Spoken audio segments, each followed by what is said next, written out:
Les amis, bienvenue, j'espère que vous allez tous très bien et très content de vous retrouver pour cette nouvelle vidéo. Voici ma liste des 26. Les 26 bleus que j'amène au mondial dans quelques semaines. Deschamps va donner sa liste mercredi prochain au journal de 20h. On en fera un petit live sur la chaîne si ça vous intéresse. Mais voici ma liste, avec une grosse surprise. Un gars qui n'a pas été appelé depuis quasiment 2 ans, qui à mon avis peut commencer à solutionner plusieurs des problèmes que l'équipe de France rencontre, notamment à cause de toutes ses blessures. Mais ça, on va en reparler. On démarre avec les gardiens. Bon, le premier, évidemment, Hugo Lloris. On va pas commencer à réinventer la roue si on change Lloris aujourd'hui. Bon, c'est compliqué. Grosse Coupe du Monde en 2018. Reste encore aujourd'hui sur un niveau de performance plus que correct. Le capitaine. Je pense que si Mike Maignan était totalement apte, disponible, vous l'avez vu peut-être il y a quelques jours, blessure, pour moi, ça sent pas bon. Que le joueur soit guéri, ça c'est la condition. Sans celle-là, il n'y a même pas à se poser la question. Mike Maignan, ça va être trop juste pour vous? Faudra voir. Le délai est évidemment court. Je suis parti du principe qu'il ne sera pas apte, ce qui me fait vraiment mal au cœur vu son niveau de perf. Mais du coup, j'ai pris Lafont en numéro 2. Alban Lafont, lui aussi, son niveau de performance récent, là, ça fait 2 saisons qu'il est vraiment top. Il est parti pour être le futur des Bleus, aussi en concurrence avec Maignan pour le poste de numéro 1 sur les prochaines années, quand Lloris prendra sa retraite internationale. Il a que 23 ans. Il a été appelé pour la première fois en septembre, donc il connaît le groupe. Il est sur une dynamique récente positive en bleu, et il a fait toutes les sélections de jeunes, donc il a vraiment son avenir en bleu, peut-être dès ce mondial. Moi, je le prends en numéro 2 parce que sur le niveau de performance, je vois un top Alban Lafont. Mon numéro 3, c'est Steve Mandanda. Areola, je suis pas fan, je pense pas que ce soit niveau équipe de France. Il joue pas à West Ham en ce moment, enfin il joue que les rencontres de coupe. Meslier connaît pas encore le groupe, je trouve que c'est un peu short. Donc ouais, moi je prendrais Mandanda, qui joue à Rennes et qui joue bien, qui a été de l'aventure en 2018, qui peut jouer à la perfection, je pense, ce rôle de 3e ou de 2e gardien potentiellement. J'ai peur que Maignan revienne pas à temps. Et du coup, moi, ce serait ça, mon trio, Lloris, Lafont, Mandanda. Mention quand même pour un gars, je serais vraiment pas fâché de le voir appeler, c'est Brice Samba. Lui a tellement de caractère, tellement de mentalité et tellement de confiance que même sans cap préexistence, il n'a pas encore été appelé en bleu. Lui, pourquoi pas, ça pourrait marcher. Je pense qu'il pourrait rentrer tout de suite dans le bain. Et sur le niveau de perf, il est top. Maintenant, comme on a dit, sur un rôle de 3e gardien, le niveau de perf est moins important que ce que tu apportes dans le vestiaire, le vécu, l'expérience, réussir à entraîner les deux autres, pas faire de remous de vagues, etc. Je pense que Deschamps, lui, de son côté, ça c'est le mien, celui que Deschamps va prendre, c'est celui-là, avec Areola à la place de Lafont, et peut-être même Mandanda en numéro 2. Areola, on sait, peut se satisfaire aussi de ce rôle de 3e gardien. Lloris, Mandanda, Areola, quelque chose comme ça. Sur les défenseurs maintenant, je pars sur un système à 4, qui est le système qui a été mobilisé par Didier Deschamps sur les dernières rencontres. Celui à 3, je pense qu'il n'a pas vraiment donné satisfaction. Le premier que j'appelle, c'est Raphaël Varane. Si c'est pas Raphaël Varane, alors là, je prendrais Jules Koundé à sa place, en tant que défenseur central droit, dans une défense à 4, une charnière à 2 donc. Mais je pense que Varane sera jugé apte. Je pense que Didier Deschamps l'appellera. Lui, il y aura peut-être une petite entorse à la règle. Dans son interview à Brut qu'il a donné il y a quelques jours, moi j'ai senti que Varane allait être appelé et que les règles ne s'appliquaient pas exactement de la même manière à lui, parce qu'il est tellement important. Chaque joueur, chaque blessure, chaque situation est différente. Il incarne totalement 2018. Cette charnière a besoin d'expérience. Et en plus, avec les pertes de Pogba, de Kanté, tu as besoin de leader absolument. Donc, je prends Varane. Le deuxième central droit, du coup, son suppléant, on part dans l'idée d'une charnière à 4, donc j'ai pris 4 défenseurs centraux, c'est William Saliba. Je pense que sur son niveau de perf à Arsenal en ce moment, même si en équipe de France, il y a eu un peu des hauts, des bas sur ses dernières convocations, oui, Saliba mérite vraiment une place et est sans doute le 2e meilleur central droitier français. Donc je prends Saliba. Si on part sur une liste des 23 qu'on élargira ensuite à 26, je fais abstraction de Jules Koundé. Pour moi, il n'est pas un latéral droit, pas du tout. C'est pas un piston droit, pas du tout. C'est un défenseur central. Et je le mets en dessous de William Saliba pour l'instant. Il ne m'a pas vraiment convaincu en équipe de France. Si Varane est out, et c'est pas impossible non plus, alors oui, pas de souci, Saliba, Koundé pour sûr, et je mettrai quand même Saliba titulaire, je pense. Voilà, moi dans ma liste, il n'y a pas de Koundé. Il y a Lucas Hernandez à gauche, en tant que défenseur central gauche, voire en tant que latéral gauche potentiellement, mais plus dans l'idée du défenseur central gauche aux côtés de Raphaël Varane. Et il y a Presnel Kimpembe. Théo Hernandez en tant que latéral gauche, le truc c'est qu'il peut aussi jouer piston gauche, donc il n'y a pas vraiment de question à se poser sur Théo Hernandez. Et le deuxième, est-ce que c'est Lucas Digne? Non, pour moi, c'est Ferland Mendy. Digne a raté tout le mois d'octobre et le dernier rassemblement à cause d'une blessure. En plus, son Aston Villa est un peu catastrophique en ce moment, je crois 15e de Première Ligue. Le contexte n'est pas top pour Lucas Digne, même s'il commence à revenir, il a joué je crois 30 minutes il y a quelques jours. Je préfère Théo et Mendy. Pavard en tant que latéral droit équilibrant, stabilité, pas vraiment sur la projection, mais par contre, la saison qu'il fait au Bayern Munich en ce moment montre qu'il a clairement la qualité pour aller au mondial. Saison très très solide, mine de rien, c'est un des bleus les plus expérimentés. Je crois que si on compose cette liste, il serait le 5e ou le 6e bleu avec le plus de sélections, en tout cas pas loin. Donc Benjamin Pavard, il n'y a pas vraiment de question. Ma première surprise, je pense, sur cette liste, c'est l'autre latéral droit que je prends, et qui est aussi un central, donc je pense qu'il a un vrai rôle à jouer, c'est Pierre Kalulu, qui est une des clés de ta flexibilité tactique. J'aimerais bien voir un Pierre Kalulu appelé. Ensuite, ça c'est sur une liste à 23, il n'y a que 8 défenseurs sur une liste à 23. Si on part sur une liste à 26, il y en a un de plus que je prends, mais que je ne prendrai pas à 23, c'est Jonathan Klaus. Klaus, je le prends parce que c'est un piston, et uniquement un piston. Je pense qu'en tant que latéral droit pur, dans une défense à 4, c'est pas son rôle, ça fonctionne pas. Et même en plus, en ce moment, le niveau de performance est déclinant. Je pense que physiquement, là, il commence à vraiment tirer la langue. Avec Marseille, on le voit. Et c'est un petit peu difficile pour lui. Donc c'est pour ça qu'il n'est pas un incontestable. Il passe pas pour moi devant Benjamin Pavard pour sûr. Et je préférerais voir un Kalulu testé si on part uniquement sur 8 défenseurs. Maintenant, si on fait une défense à 3, 5 avec des pistons, ok, Klaus, et même peut-être Klaus en tant que numéro 1, parce que Pavard n'est pas un piston, pour sûr, et Kalulu non plus. C'est quand même plus un central qui peut dépanner sur la droite. J'ai pas mis Dayot Upamecano, qui est pourtant titulaire indiscutable au Bayern. Les derniers rassemblements en bleu m'ont pas forcément convaincu. Konaté a joué 21 minutes en Première Ligue cette saison avec Liverpool à cause d'une grosse blessure. Il y a un vrai manque de rythme. Benoît Badiachil, pourquoi pas, il pourrait faire partie de la conversation. Lui, sur les derniers rassemblements, il n'a pas été mauvais, mais je le trouve encore assez tendre, et de ce que je vois avec Monaco par exemple, parfois ça m'inquiète. Il y a encore des erreurs de jeunesse, je pense que c'est un petit peu trop tôt pour Benoît Badiachil pour être inclus dans cette liste. Et Wesley Fofana donc, c'est peut-être le futur de l'équipe de France, mais blessure au genou dont il devrait récupérer à temps entre guillemets, mais il n'a jamais été appelé non plus, ça commence à faire pas mal de facteurs. Pour moi, ils partent d'un petit peu trop loin. Il y a quand même beaucoup de défenseurs potentiels, beaucoup de centraux potentiels. Celles que composerait Deschamps, c'est les mêmes, avec juste Koundé ici à la place de Kalulu. Je pense que ça, ce sera les 9 défenseurs appelés par Deschamps. Ça t'offre de la flexibilité. Koundé, je ne suis pas forcément contre. L'équipe de France peut faire quelque chose avec ces 9-là. Les milieux, ça c'est la grosse question. L'énorme chantier, parce que bien sûr, tu as perdu Paul Pogba, dont le forfait est confirmé, et tu as perdu N'Golo Kanté. Pareil, quelques jours plus tôt, c'était confirmé. Au milieu, j'en prends 5 sur une liste à 23. Et j'en rajoute un sur une liste à 26. Le premier, évidemment, Aurélien Tchouaméni. Je ne l'ai pas trouvé parfait en équipe de France, j'en ai beaucoup parlé dans mes analyses de matchs amicaux.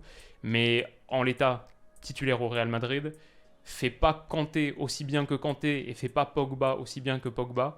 Mais il est un peu entre les deux. C'est un joueur intelligent et adaptable qui t'offre une certaine stabilité, garantie défensive pour équilibrer un petit peu, notamment par rapport à ce secteur offensif qui est très fourni. Je pense qu'un Tchouaméni, c'est pas mal. Le truc, c'est qu'à côté de lui, j'ai envie de voir plus de créativité, parce que Tchouaméni, c'est un joueur qui est très très stabilisant, équilibrant, mais on l'a vu en équipe de France pour l'instant, il lui manque un petit peu cette créativité de Paul Pogba pour casser des lignes par la passe, pour même se projeter un peu. C'est peut-être une surprise, mais moi, celui que j'aimerais voir à côté d'Aurélien Tchouaméni, si on est sur un milieu à 2, c'est Youssouf Fofana.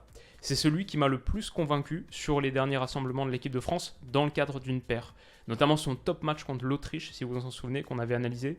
Volume, énergie, assez audacieux aussi, cherche à jouer vers l'avant, beaucoup de projections, connaît parfaitement Tchouaméni de son époque à Monaco. Si tu fais une paire au milieu, moi j'aimerais bien voir ça, j'aimerais au moins le voir tester. Je pense qu'il y a quelque chose à en tirer.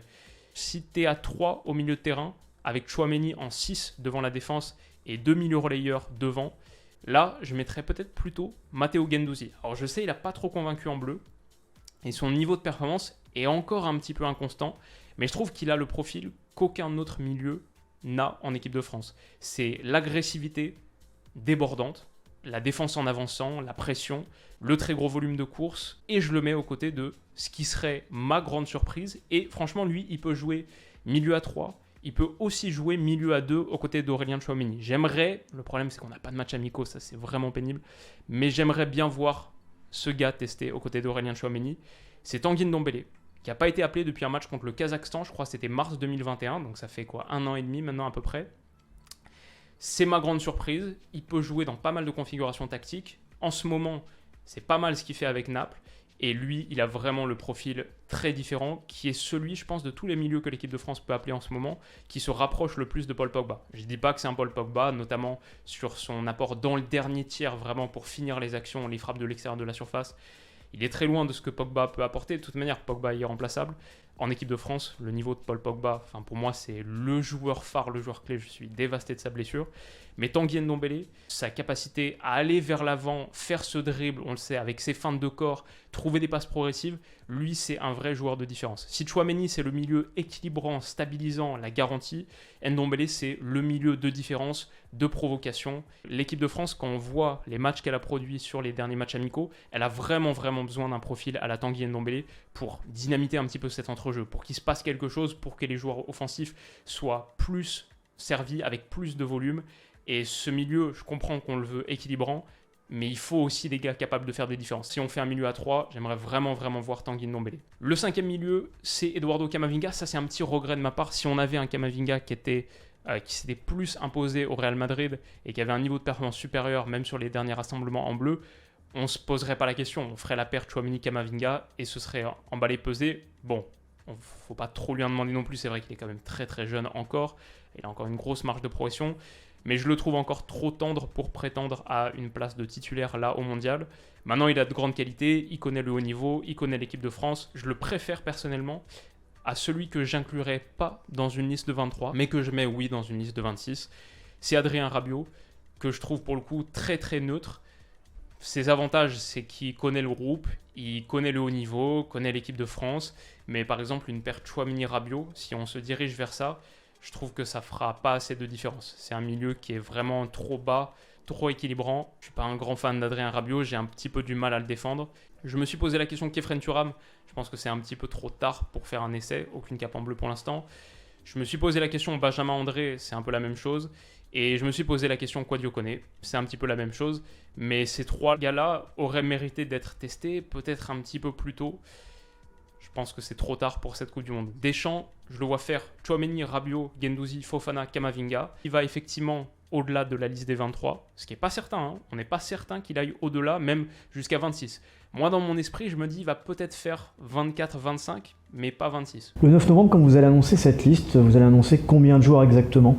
Vous le saurez le 9, ça je ne vais pas vous le dire. Est-ce que ça peut être un petit peu plus que d'habitude, vu le contexte ? Il y a la possibilité d'aller jusqu'à 26. Jusqu'à 26. Ça vous le savez, je vous apprends rien. Je ne vous dirai pas le nombre aujourd'hui. S'il prend un 6e milieu, comme il a été appelé la dernière fois, je me dis qu'il part avec une petite longueur d'avance. C'est Jordan Verretou, qui en plus, sur les tout derniers matchs avec l'OM, est pas mauvais. Contre Strasbourg et contre Tottenham en Ligue des Champions, je trouvais qu'il faisait partie des meilleurs.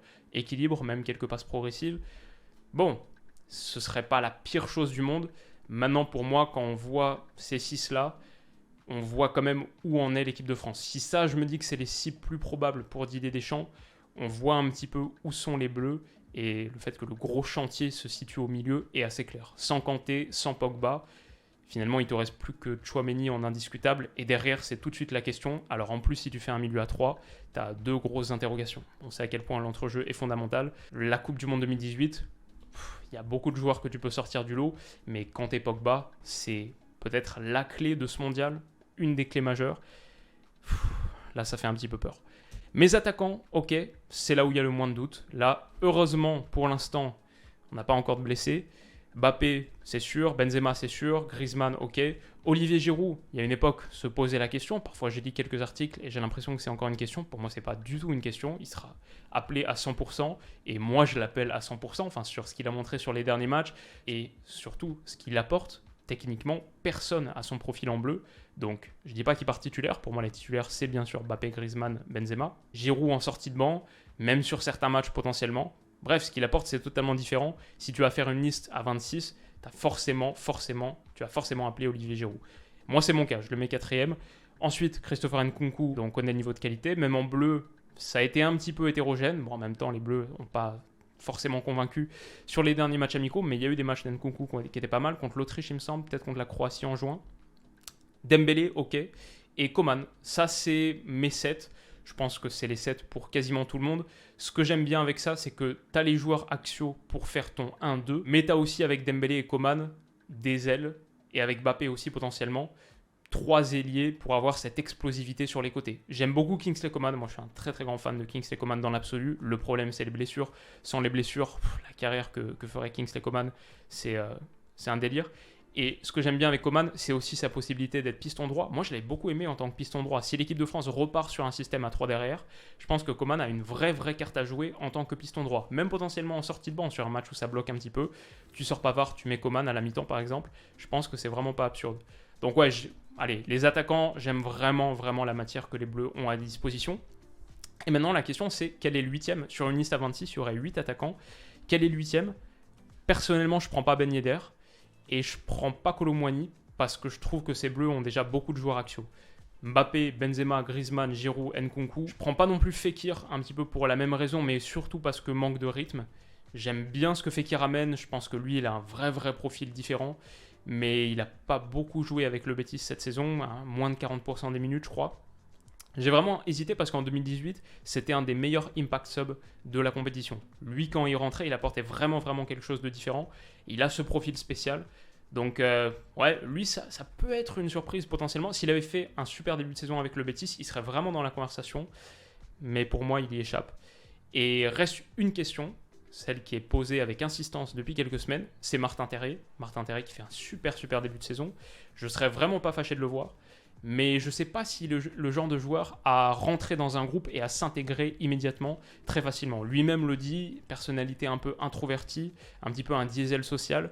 Je ne sais pas s'il peut arriver lancé comme ça, en n'ayant eu aucune cape en équipe de France, là arriver dans le groupe des Bleus tout de suite. En plus, en ayant un rôle qui est pas très clair, enfin, c'est forcément en tant qu'impact sub, il n'arriverait pas en tant que titulaire.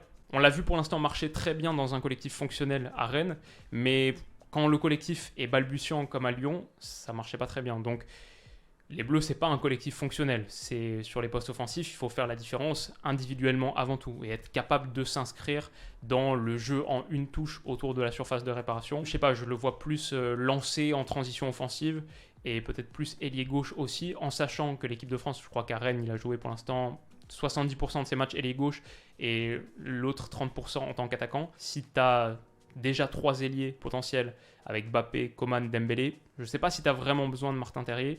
Et je ne remets pas du tout en question ses qualités. J'aimerais le voir appeler à l'avenir. Mais voilà, vous voyez ce que je veux dire. Peut-être, je pense que c'est un peu trop short et difficile de l'intégrer dans le groupe là maintenant. Du coup, celui que j'ai pris, c'est un gars qui connaît déjà le groupe de l'équipe de France, qui a été appelé sur les derniers rassemblements, à part sur le tout dernier, ce qui n'est pas un bon signe. C'est pour ça que je ne suis pas sûr que Deschamps l'appelle. Mais moi, je l'avais bien aimé contre la Croatie en juin dernier. Je l'avais mis parmi mes gagnants et j'avais bien aimé sa complémentarité, son association avec Christopher Nkunku. Ça se voyait qu'ils se connaissaient, ils sentaient bien le jeu ensemble. Je pense qu'en plus, un profil explosif qui amène de la vitesse en transition, qui peut aussi occuper le côté, il a plusieurs atouts. C'est Moussa Diaby. J'aimerais bien voir Moussa Diaby. Maintenant, le 8e attaquant, bon, pas sûr qu'il ait beaucoup de minutes, pas sûr qu'il y ait un 8e attaquant tout court. Je pense que Didier Deschamps, s'il doit composer une liste étendue à plus de 23 noms, c'est pas sûr qu'il aille jusqu'à 26. Ou peut-être même qu'il utilisera sa 26e pioche pour prendre encore un défenseur supplémentaire et s'offrir un petit peu plus de flexibilité par rapport au système à 4 ou au système à 3/5. Donc ouais, je me dis, c'est pas impossible qu'on ait uniquement 7 attaquants, parce qu'en plus c'est 7 vrais noms. Là, t'as vraiment beaucoup de qualité. S'il y en avait un 8e, pourquoi pas Kolo Muani ? Ça, c'est mon prono simplement basé sur le fait qu'il a été appelé au dernier rassemblement, que ça se passe bien pour lui sur ce début de saison en club. Il a peut-être une longueur d'avance par rapport à d'autres. Mais voilà ma liste des 26, voilà mes petits pronos par rapport à celle de Didier Deschamps. On en reparlera du coup mercredi prochain autour de ce live. Il y a bientôt aussi l'épisode de Mondial sur l'équipe de France qui arrive, ma série de présentation des sélections qui participent à la Coupe du Monde. Bientôt l'équipe de France, soyez prêts pour ça. Et voilà, on se retrouve très vite pour toutes les prochaines vidéos. Prenez soin de vous et de vos proches et à bientôt. Bisous.